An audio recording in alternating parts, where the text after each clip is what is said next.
La transition alimentaire, c'est le fait de pouvoir consommer des aliments qui ont un impact sur notre société.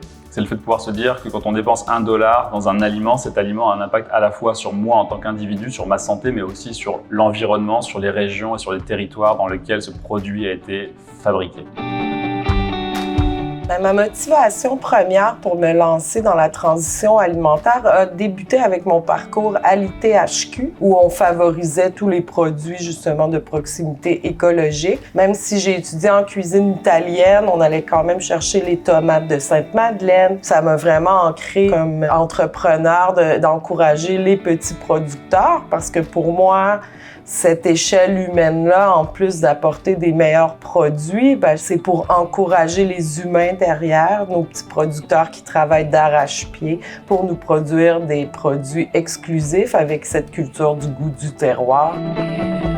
Tout le monde peut participer à la transition alimentaire. Aujourd'hui, en faisant nos choix d'approvisionnement pour une épicerie, pour un restaurant, pour un café, chaque dollar qu'on dépense dans un produit local qui vient d'une PME ou d'une petite ferme, il a un effet multiplicateur de 2,20% sur le système économique. Il va se multiplier puisque cet argent-là va rester sur le territoire, va rester dans nos régions. Quand on fait des choix de consommation, on a ce pouvoir réel sur nos entreprises, sur notre économie. Donc l'idée, c'est de pouvoir tous, d'une façon ou d'une autre, participer à ça, sachant que ça ne prend pas beaucoup d'efforts à initier le processus. Aujourd'hui, les producteurs ont besoin de vitrines. Ils sont isolés, ils sont en région, ils sont loin par définition de nos lieux de consommation.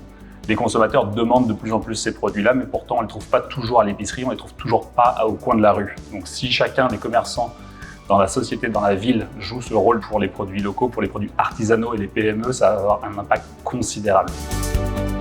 Concrètement, je crois que le geste le plus efficace pour moi, c'est de communiquer directement avec les petits producteurs et d'établir un lien de confiance pour m'assurer justement de la qualité du produit. Quand on a nos produits de chez nous, les clients remarquent la différence. Donc moi, je vais agir un peu comme agent capteur, puis aller repérer tous ces bons produits-là, puis je vais les offrir à la clientèle, autant au niveau du prêt à manger qu'en boutique. Puis on va faire des choix aussi avec les fermiers de famille comme les bio locaux pour encourager ça. Donc, c'est de laisser l'opportunité aux gens de découvrir tous ces produits régionaux.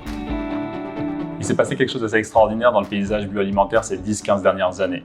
L'offre qu'on trouve maintenant, aujourd'hui, à l'épicerie, au marché, au restaurant, n'a plus rien à voir avec ce qu'on achetait il y a 15 ans. Et c'est en train de se passer à tous les niveaux de la société. Rien qu'à voir sur les microbrasseries, on comprend qu'une bière ne vaut pas l'autre bière.